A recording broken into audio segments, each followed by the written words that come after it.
Hey everybody, this week's lesson is going to be a pretty short one, just because the point behind it should already be something that you know. I mean, everybody knows that this is wrong, but they still do it anyway. But because everybody should know it's wrong, I'm not going to spend too much time on it, but I feel like I have to cover it. And this week's lesson is on lust. And everyone knows that adultery is bad. If you have sexual relations with someone else's wife or husband, then it's a sin. It's one of the major sins, and it's one of the 10 Commandments: thou shalt not covet thy neighbor's wife or commit adultery. But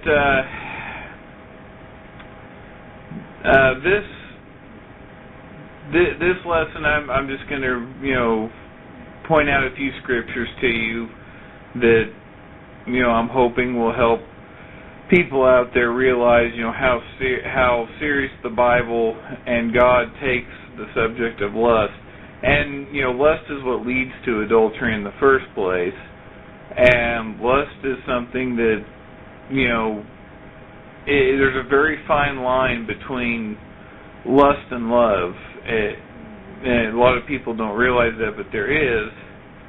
And this, and it's very hard to steer clear of lust.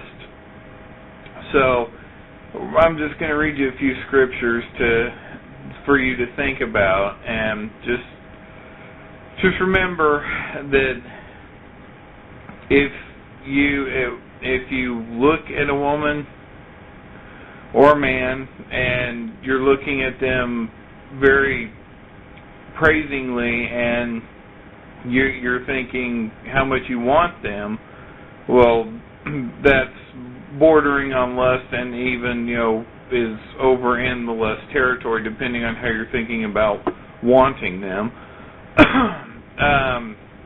To start off on that very same line right there, Matthew 5:28 says, "But I tell you that anyone who looks at a woman lustfully has already committed adultery with her in his heart." Straightforward right there. If you look at a woman lustfully or a man lustfully, you've already committed adultery with that person. Because as far as God and the Bible are concerned, if in your mind you're looking at someone, you're thinking, "Ooh, they look good, I'd like to have sexual relations with them," then just thinking about it means you've already done it. Thinking about sinning lustfully or committing adultery is already committing the sin in the first place. It's the exact same thing as doing the actual act. So you have to be very careful about that. And again, Proverbs 6:25 says, "Do not lust in your heart after her beauty, or let her captivate you with her eyes." See, that's why you have to be very careful when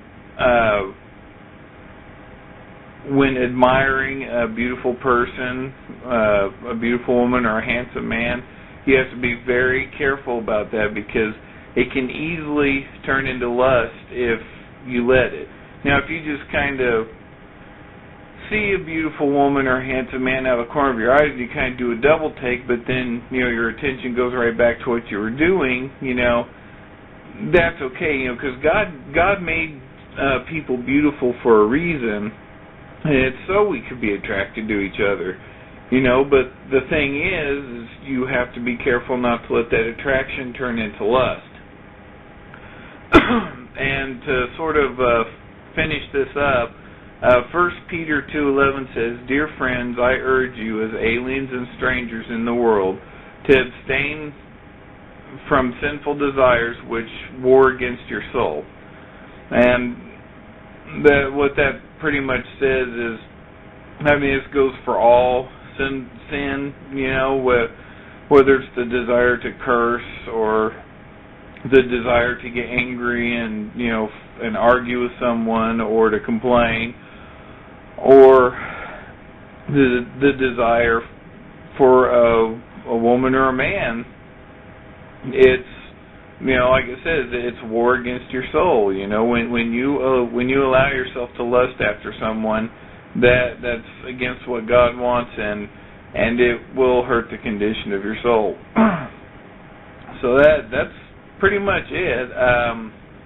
Like I said, that's lust and adultery is a common sense thing. I mean, even the people who actually commit adultery or lust after someone, a majority of them say, or you can obviously tell that they feel that they've done something wrong. The fact that people commit adultery in secret shows that they know that it's wrong.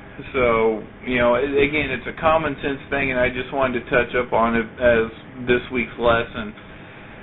Next week I should go back to the normal size lessons. It's just, this week's been pretty hectic because my church is having Judgment House, which is a ministry, an annual ministry thing that they do once a year at Halloween time, and it's done almost in the style of a haunted house.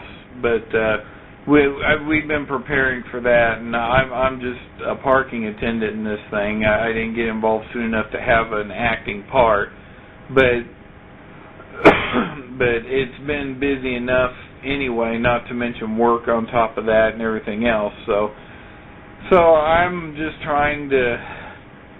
I've just been trying to get everything done, and normally I do the videos on Tuesday night or Wednesday, sometime, and have them posted by Wednesday night, but it just didn't work out like that this week. So yeah, this week was short, but next week hopefully I'll go back to about the 10-minute lessons. All right, well, thanks for your short time of attention, and God bless you, and I'll see you next week.